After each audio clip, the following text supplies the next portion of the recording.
so people can join. Good morning and welcome to the Washington, D.C. webinar for supporting families with Count the Kicks. We're so excited that you've taken some time out to learn about Count the Kicks with us today. My name is Sarah Coleman and I am the Director of Key Partnerships here. I have a new title change. I've got to change my slide, but I am pleased to be presenting this information to you. And I have a background in labor and delivery nursing and K-12 education. So I love doing webinars like this today. I'm also joined by Carrie, my fantastic colleague, who will be manning the chat for us today, dropping in links. If you have any questions, please feel free to let us know. Use that question and answer function. What we have done is we will be recording this webinar and sending it out along with the slides. So we have muted everyone for privacy purposes. But we, again, thank you for joining us today. As we get started, I do want to give a disclaimer that we are talking about birth outcomes today, and we're talking about stillbirth. And if that becomes triggering or activating for you in any way, please take care of yourself. We want you to prioritize your well-being. This information will be here when you're ready to sit with it. So we just want to make sure that we are trauma informed and we are practicing what we preach.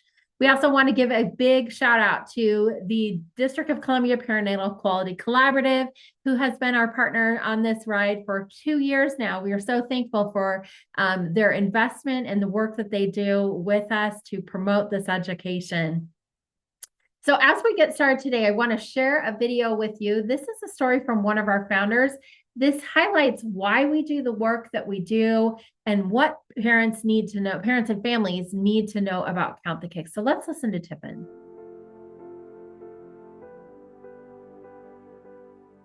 Hi, I'm Tiffin Yeaman, and my husband Joe and I have been married for 27 years.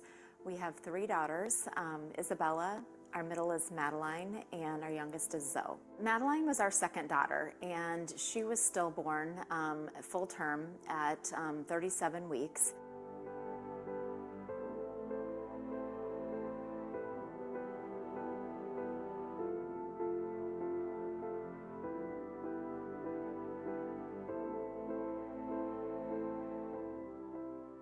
And then I had a regularly scheduled doctor's appointment later that day. And so I actually called the doctor's office and said I was at the hospital last night. They did every test under the sun and they sent me home. Should I come into my doctor's appointment today? And they said, yeah, go ahead and come on in. And it was at that doctor's appointment when they put I think they call it a Doppler or something, but they put it on my belly to listen to the heartbeat of the baby. The doctor wasn't picking up a heartbeat. And then he explained, I don't know what happened last night, but something has changed and there's no heartbeat now. And it probably took a couple minutes for that to sink in. I reflect back when I was being discharged from the hospital and nothing was said to me about movement. I think back to how many times the nurse in 6 hours said to me, we're picking up your heartbeat and not the baby's heartbeat, or we're not seeing as many movements as we'd like out of the baby. You know, that I hear that now and it's just red flags go up, and I insist that somebody get to the hospital or they call their doctor. And I think about that nurse, and there wasn't a protocol for them to follow. So I definitely think it's something that every maternal health care provider be consistent in their protocol, and they educate every pregnant woman about what that protocol of paying attention to movement and monitoring movement. I think about Count the Kicks every day. Madeline she would be 19 years old in just a couple of weeks, and a day doesn't go by that I don't think about her and I don't think about the work that we're doing with Count the Kicks, and know that had I been told how important paying attention to movement was, and had I not had somebody explain that there's a protocol to how you do this, I definitely think that we could have caught this earlier, and she would be with us today.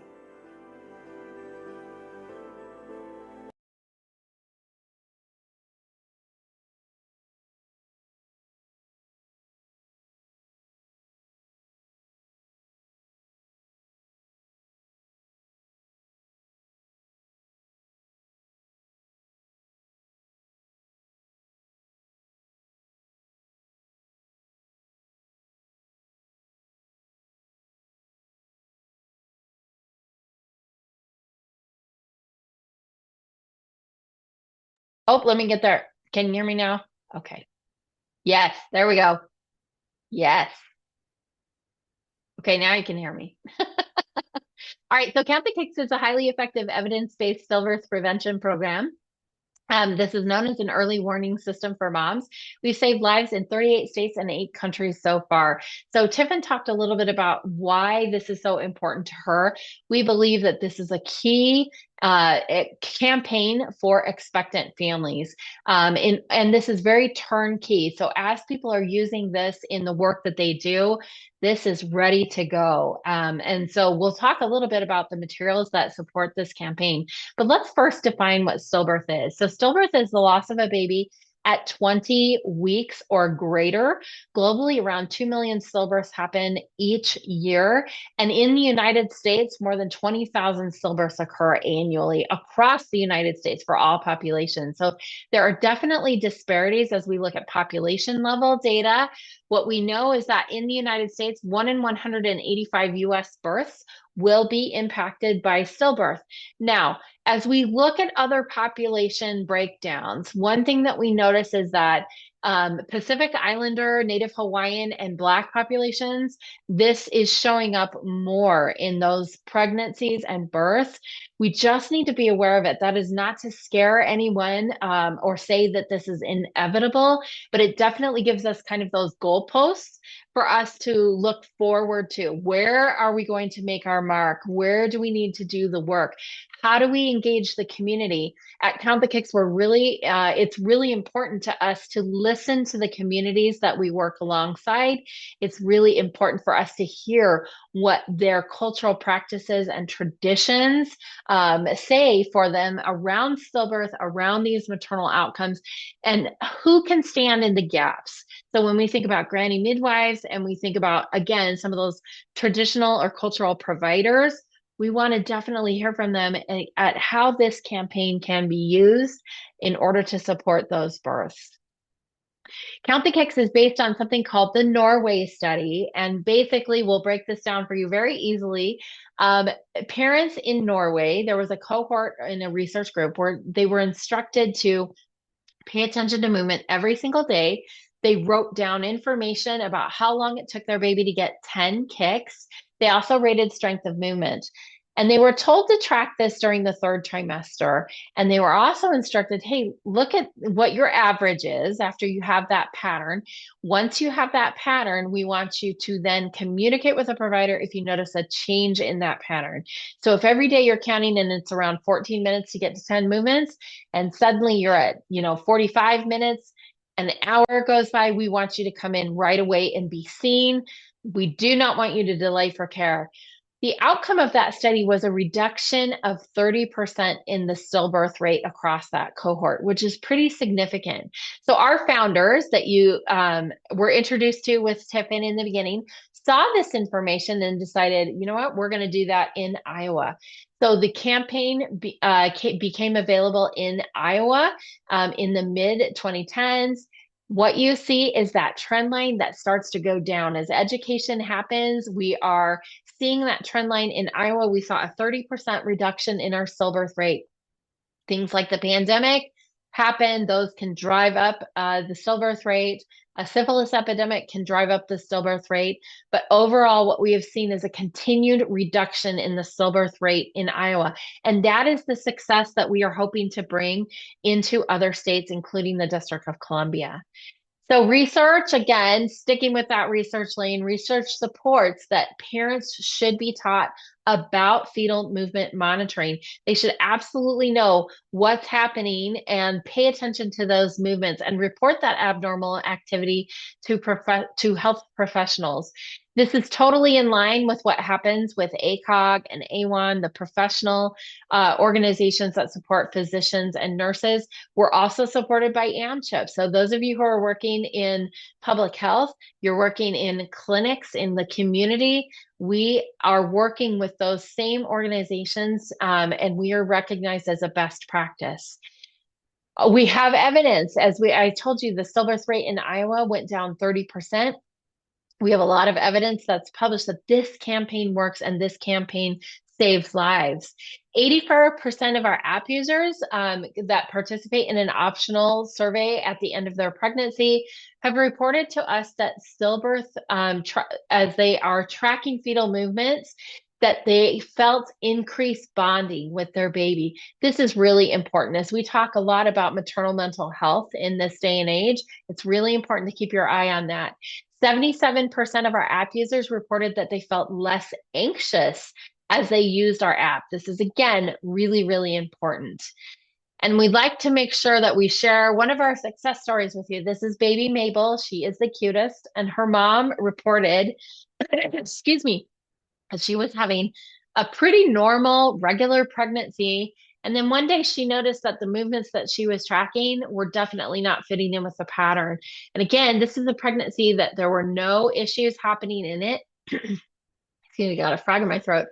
And so Megan went in and reported this to her provider, and they determined that Mabel needed to be delivered, that she was in distress.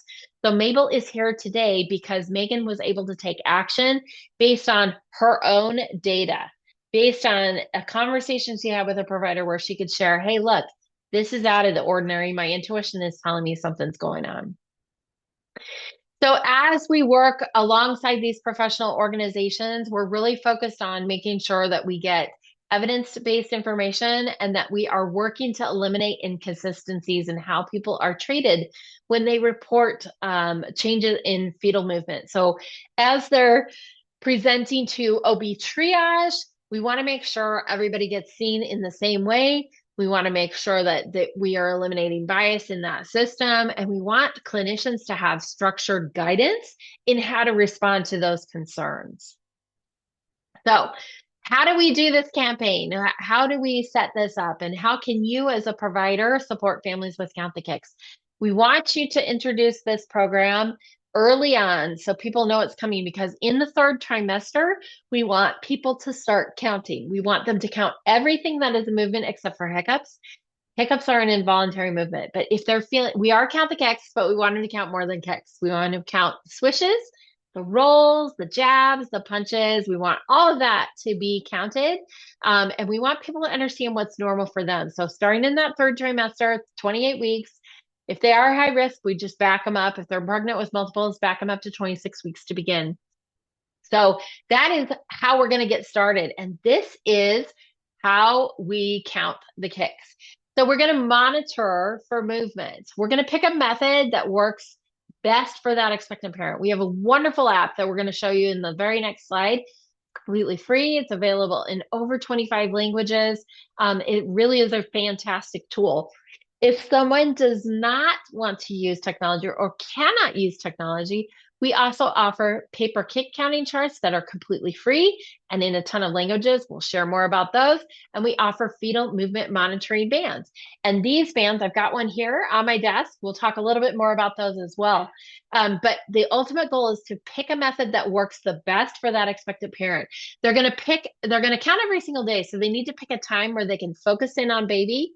They want to pick a time that baby is active. So research tells us a lot of times babies are most active in the late afternoons, early evenings. It's always when you're trying to go to bed that baby communicates the most through those kicks. So just picking a time where you can really think about those movements, pay attention to them, and track them is really important. Our third step is we're going to time how long it takes to get to 10 movements, and we're going to rate the strength of those movements. So it's not just how many kicks and in how much time.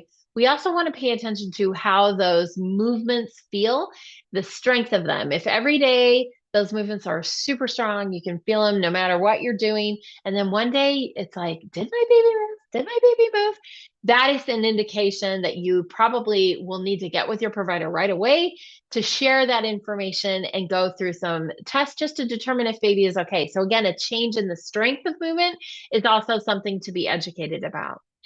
So after a few days, if someone's using our app or they're tracking on our paper kick chart, they're going to notice how long it takes them to get to that 10 movements, and they have an average. This average is very dependent on every single pregnancy. So not every pregnancy is the same. Not every pregnancy has the same impact on mom. This is why it's so, so, so important to count for every single pregnancy. And then finally, as I shared in the Norway study, the big component of this is getting to the provider and not delaying care. So if someone notices a change in those movements, we want them to get to their provider right away. So those of you who are joining us on the call today, we hope that you have already downloaded the app. If not, I invite you to download the app. I would love to give away an Amazon gift card today. I think, Miss Letitia, you have a really strong chance of winning this. So we'll give you a moment to make sure that you have the app, and you can open it up on your phone, and we'll ask you a question about that. So as I talk a little bit about the app, I want to share with you kind of a picture of what people see when they use the app. This is very easy to use, completely free on Apple and Android platforms. Again, language is really important to us. Access is important to us. So if English is not the spoken language, they can utilize this app in a language that feels better for them. So as somebody opens this app, they're going to have the opportunity, they'll see that footprint that was displayed. They're going to just start a timer. Every time they touch, that timer is going to fill up around that little circle with the footprint inside of it. And once they trigger that 10th movement, then they're invited to, that timing stops, and they're invited to add some notes about the kick counting session. Perhaps they want to put in, I wasn't feeling my best today, or it was super hot outside and I think I'm dehydrated. Like, all of that kind of information may be important if you experience a change in information. So we do encourage you to use that note section to capture information. And there it is right on the screen. You can see that there. I'm rating the strength of the movement. Again, this is so important.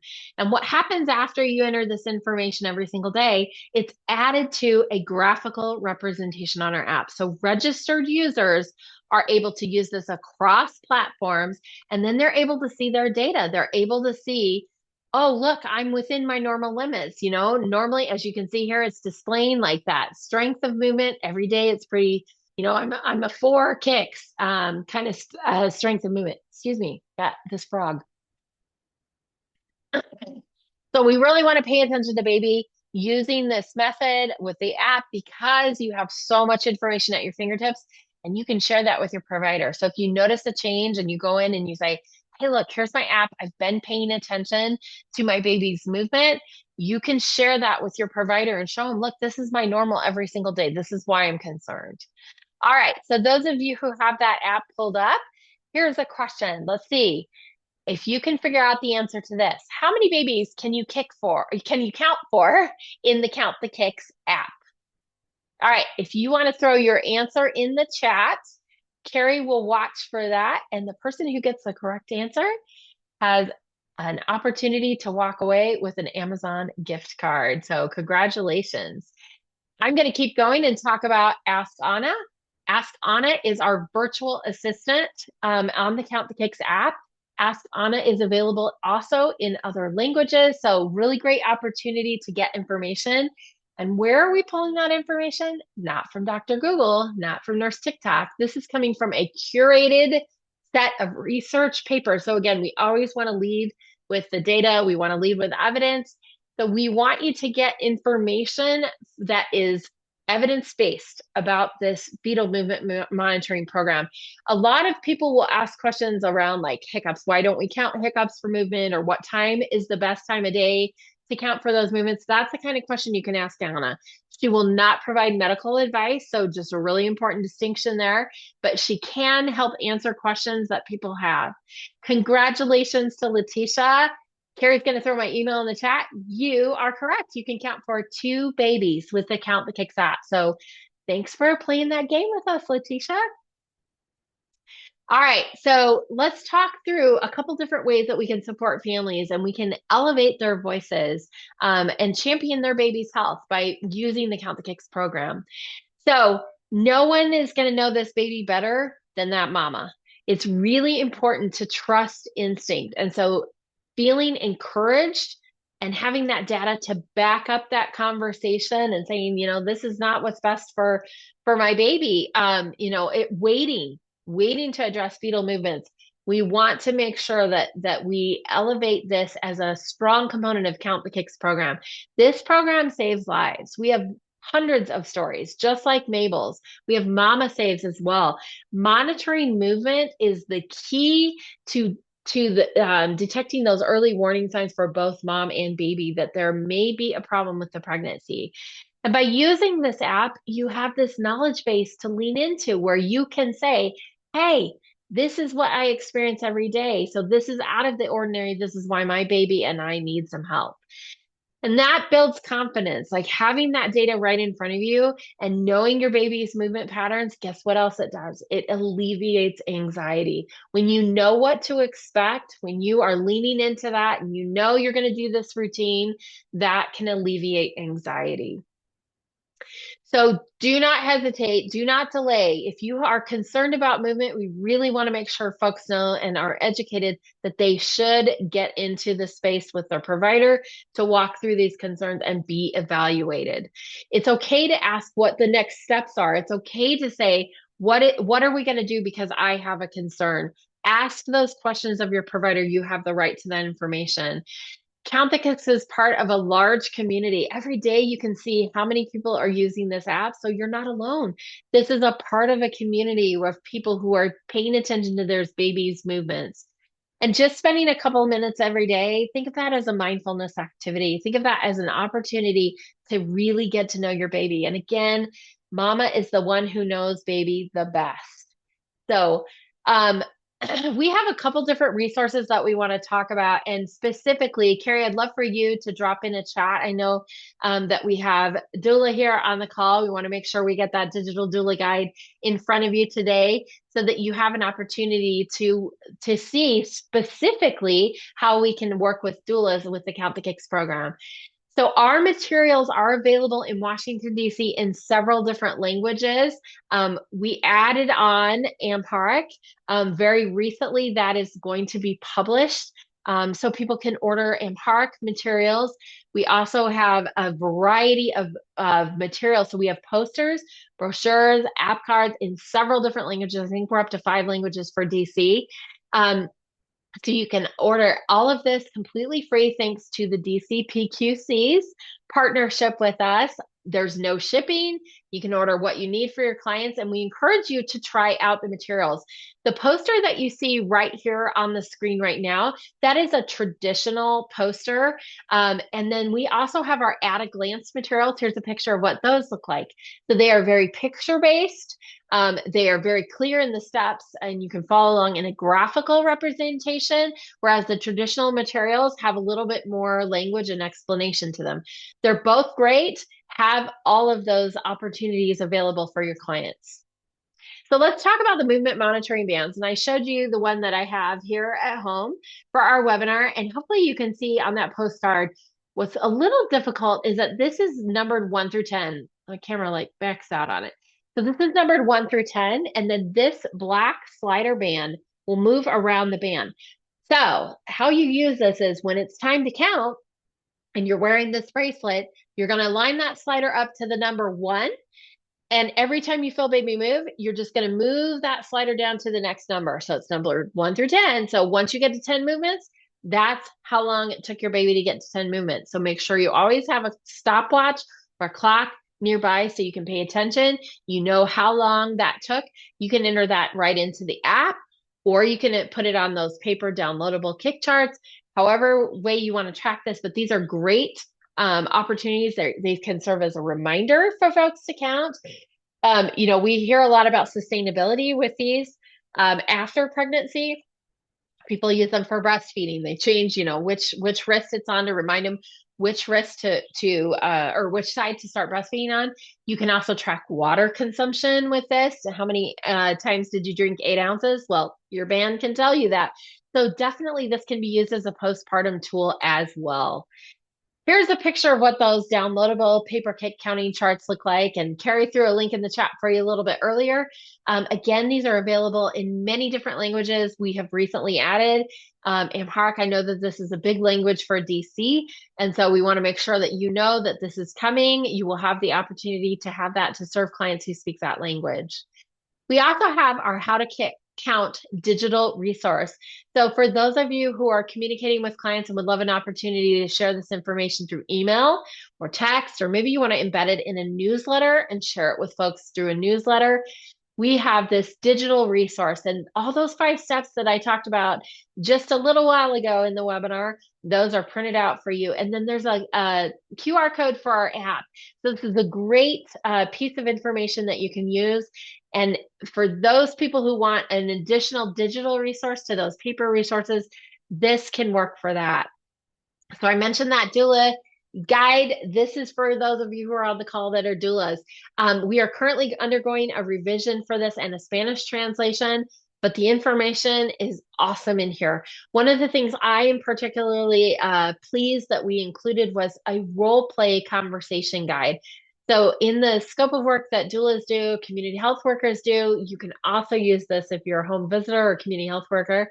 You have an opportunity to have a lot of conversations with your client and to encourage confidence in their birth and in preparation to their birth. And so I would totally lean into the language that we have here to role play around talking about fetal movement monitoring with a provider. Maybe the provider hasn't brought it up yet. How do you bring that conversation up? There's a lot of conversation starters there that you can work through with your clients. So this is a fantastic resource, and we encourage you to get that. Another initiative that we have our AWHONN pathway. I recently retook that just so I knew what was in it, and it is chock full of information. And this comes at a very small cost for folks. It can be used as a business expense, but this is an opportunity to learn, like, what are we teaching hospitals about fetal movement monitoring? This comes directly from AWHONN, which is the professional organization for obstetrical nurses. And this is great information, and you can pick up 1 CE with it. So it's a fantastic opportunity. It'll take you less than an hour to complete the activities. The Champions program is something else that we have, which is a new initiative. If you are interested in a train the trainer model, you want to use this with a larger system that you work for, let us know how we can introduce this information to you. We would love to have more and more champions in the DC area. Finally, today, I want to end with sharing the story of Destiny and Sonara, in her words, why the Count the Kicks program was so important. So let's get this queued up. She is his best thing. She is a happy baby. I am so thankful she got here safely. I hadn't felt her kick all day, but what I did feel was hiccups. And I'm like, okay, Destiny, she's alive, because I can feel her hiccuping, but I don't know, in my head I'm just like, something's just not right.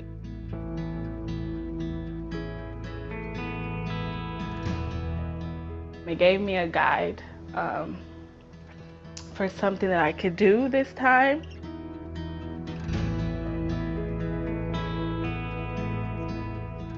And at this time, I feel like I had learned her. Like, if I drank that day, I tried to drink Pepsi. I tried to get some candy in me, and I mean, she wouldn't budge with the Pepsi, the candy, nothing. I still hadn't felt no kicks. Got in the car by myself, didn't even wake anybody up, because I'm like, oh, you know, everything was fine last night. I'm sure it's just me being paranoid tonight, and they're going to send me back home tonight.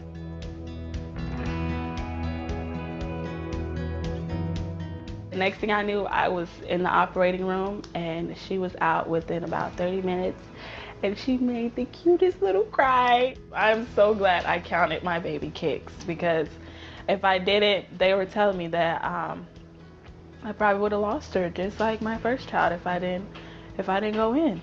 That night I did.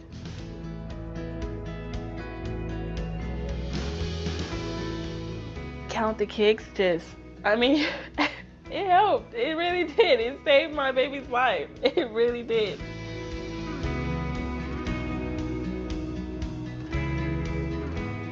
I am so blessed that she got here safely. And I'm so glad I listened to myself this time, and I listened to my body, and I counted my baby kicks. Listen to yourself. Listen to your body. Listen to your baby. So that is my favorite. This is my favorite video to show. And every now and then I get emotional about it because I've met Sonara and I met Destiny, and I'm so grateful to have the opportunity to talk with them about their experience. And one of the things that she said is so important there at the end, where she says, listen to yourself, listen to your body, trust your intuition, listen to your baby. That is so important. That is a missing step that we have right now. We need to encourage folks that if they think something is wrong, they need to go in and they need to advocate for themselves and for their babies. And then as providers, we have the responsibility to listen to them. So thank you for joining us today. We encourage you to follow us on our social media channels. We have many resources available on our website that are completely free to you. One of the things that comes to mind is our frequently answered question guide. For those of you in community work, if you have questions about misconceptions, we'd love to hear from those. My email has been shared in the chat. We're going to send a follow-up email. If there are things that come to mind for your work that we haven't addressed here today, we want you to share that with us so that we can connect and make those resources available for you. If you don't know how to answer a question, we want to make sure you feel supported. So please reach out to us and let us know how we can assist you. So I'm going to stop recording. If there are any questions that you